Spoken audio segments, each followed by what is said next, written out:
Hi, this is Majin, and here's my comic reviews for the week. We got Starlord, Spider-Man, Rocket, Batman.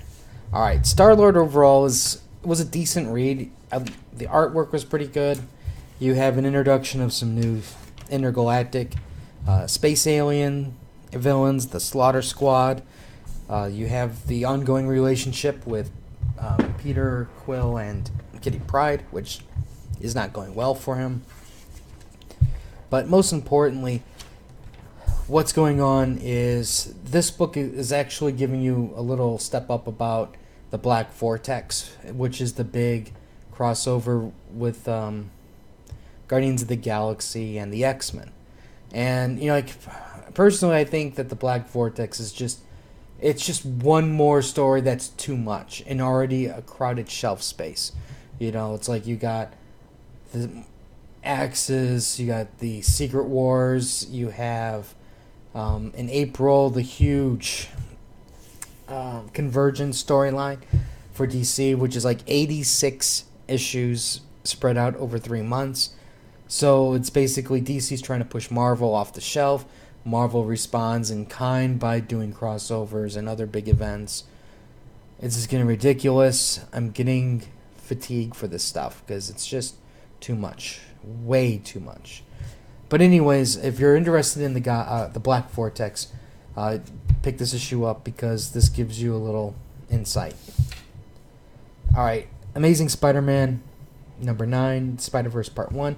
Overall, I really enjoyed it. Slott did a good job in terms of the the writing.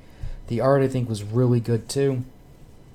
You have basically, this is the issue here where the different Spider-Men bring in Peter Parker and explain to him there's this guy named, I think it's Morlon, and he's going around with his family of energy vampires eating and consuming the other Spider-Men in the different alternate universes.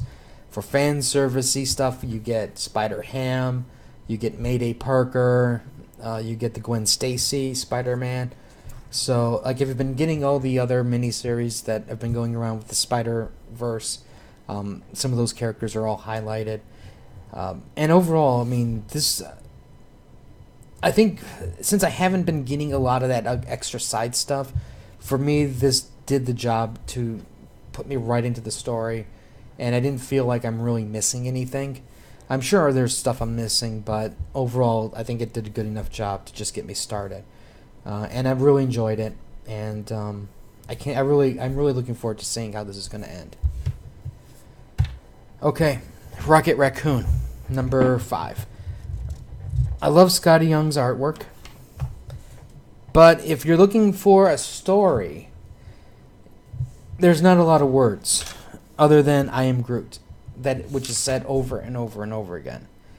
So that joke got really old really quick. So basically, I just looked at this as a picture book, and overall, I like his art, so I enjoyed the story. But if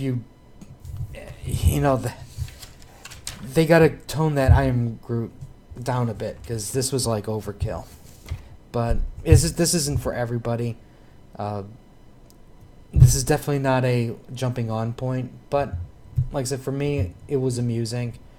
Definitely not a comic book of the week. Definitely not I guess you could almost word it close to disappointment, just because it was a joke that got old probably faster than it was supposed to. But anyways, the art for me is what saved it. Batman Eternal, number 31. Alright. We finally get some good artwork back. We have supervillains escaping everywhere. Batman is kicking ass and not even taking names. He's just kicking ass.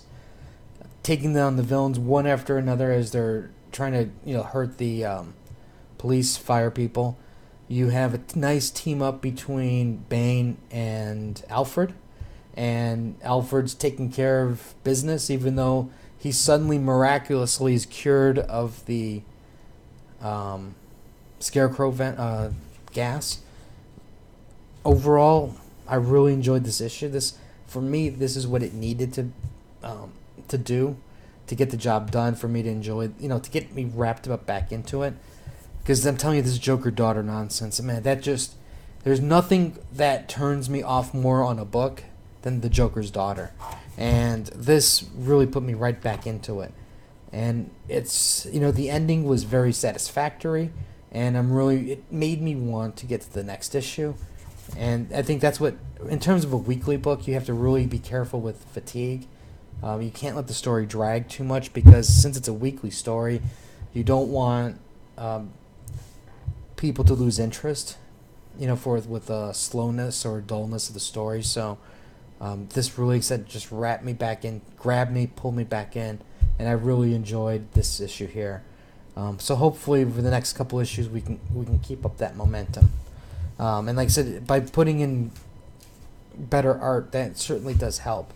Especially, I think the battle, even though the battles are really quick, but they pretty much have to be. It's like 1-2, bam, they're down. But you only have so many pages, and you can't really. It doesn't make sense in the sense having Batman fight Mr. Freeze for 2 issues, and then he's got to go fight the next guy for another 3 issues.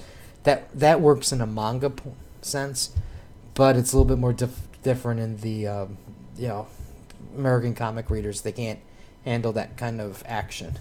So, anyways, overall, thumbs up for this one. If you have any comments or questions, let me know. Like and share. Let me know what you guys bought. Let me know what you guys really enjoyed. And let me know if you're getting Black Vortex or Convergence. And I'll have some more reviews later. So until next time.